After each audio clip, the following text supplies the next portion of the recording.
Well, it's raining here in Northern California, so I'm doing another video. Cell phone mounts and how to hook up the wires to charge the phone.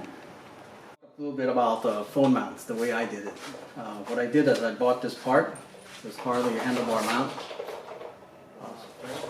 And here's what it looks like. Now you can see the silver around here. It's because I sanded it off so I can adapt it to the Ciro phone holder, the Ciro. And the reason I like this mount better than the Harley is because it only takes a quarter turn to tighten the phone and 1/4 turn to release the phone. There is an accessory connector here, the white connector. I'll zoom in and we'll show you how I did that and get the wire to charge. I was able to source a black hex screws.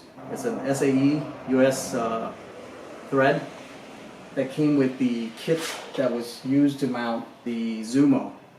So this mount actually is a Zumo mount, but I have my DynoJet Vision mounted on it.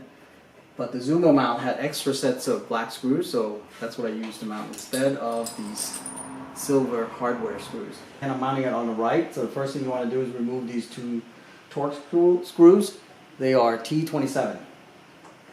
Now I've already loosened them. I removed the bottom screw first, and then the top one will be loose.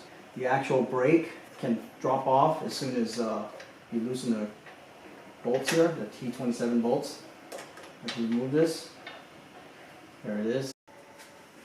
Okay, the way the hardware works is, this is the part that goes on the handlebar, right?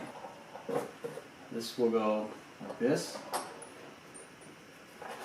Put the oval washer on top, with the oval, the short side pointing up. The washers are in, and then I use the black hardware instead.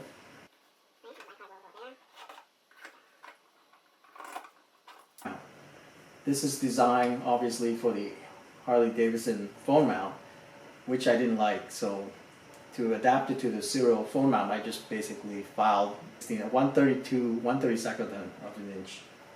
It already fits, it's just a little bit too tight, so by filing it a little bit all around, it made it just right. This black one, they're actually 5/32, so that's what I'm using, a 5/32 hex Allen driver. Typically I tighten the top first. Okay, so we're tightening this from 60 to 80 inch-pounds. I have it set to about 65 inch-pounds here. Okay. Yep, it's good. Nice and tight. The Ciro phone mount. Okay, in the back you have this ring. Basically just nice and tight, so now it stays. So all you have to do now is drop the phone in and lock it. There's space between here. It does not interfere with the buttons.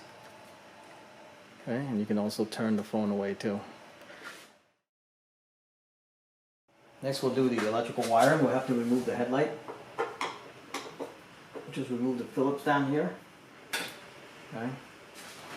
To get to the wires, we'll have to remove this, so go ahead and do that. Some type of cloth on the bottom, so in case something drops. Okay. Last screw out now. Okay, LED connector is removed. Here's what the accessory connector looks like. It's got a purple with a, looks like a black stripe wire on one side. The other side's a black wire. This purple wire is the one that carries the positive voltage when the ignition is on or when the accessory is switched on. So that's the one we're gonna connect to, but instead of splicing and tapping into here, I went and bought these IDE connectors and tapped off that instead. Alright, here's the typical Y cable that you buy from Amazon. These are a standard Molex connector. So what I do is I remove the black cables, the two black ones in the middle, because it's not used. And what you do is to get this connector out, you just come from the top and you push the tabs in, right, with a knife or a flat screwdriver. You'll see that the tabs are right there. See? I'm gonna push it in that side, and then on the opposite side, I know there's another one. Once you push it in, it pops right out. And of course, you can see that the tabs have been pushed in. For the other type of connector, it's similar. There's a tab in there too. You can see it in here. You can push some. I'm gonna get this center one, so I can show you the tabs right here. See that? Does that look clear or not? This is just an empty socket for 12-volt accessories.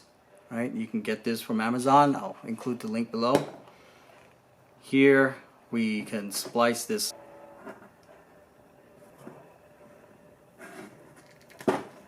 Right. We'll have the positive coming from the accessory connector. That this is just going to, you can use the daisy chain other accessory. The positive comes out to here. It's a Y split. Comes to here, supplies this to your USB charger, and then this one goes to the chassis ground. So the positive comes from this connector. You can see here, see the yellow wire. The positive comes from here, and then it's a yellow wire. This is a Amazon Anchor USB charger. It's got the IQ, so it's a smart charger. It'll charge almost any smartphone. It works very well with my Samsung. This connector here has a 20 amp fuse to it. So the ring LED only draws less than an amp. The heated grip draws 3.6 amps. And this charger charges at maximum 2.1 amps. So we're not exceeding the 20 amps. For ground, there is a black cable in here that looks like this. There it is. Tap the ground off of that. This one. Here's what it looks like. It's a single connector. It's black on both ends. It's on the left side of the vehicle. It's connected here. This wire, if you follow it up, it actually just comes and terminates here, right above the headlight case or nacelle. It's bolted right into the chassis. I had to do it this way so that way I can daisy chain multiple things. So the first connector, I can tap off this accessory connector. I can tap off for the heated grips first. So this will plug into the heated grips, and then I continue, connect this to here, and now this powers the outside halo. Right? When I turn on the accessory, the halo comes on, this comes on, right? You can see the blue, I think. The blue light comes on there. That charges the phone, and also my heated grips is activated. Not in anything, so I put it right there. See? It's tie wrapped to the, looks like the brake line. To charge the phone, see here. So when I switch to accessories, the phone actually gets energized and charged. Or switch it to ignition, the phone energizes and charges. So it'll charge while driving.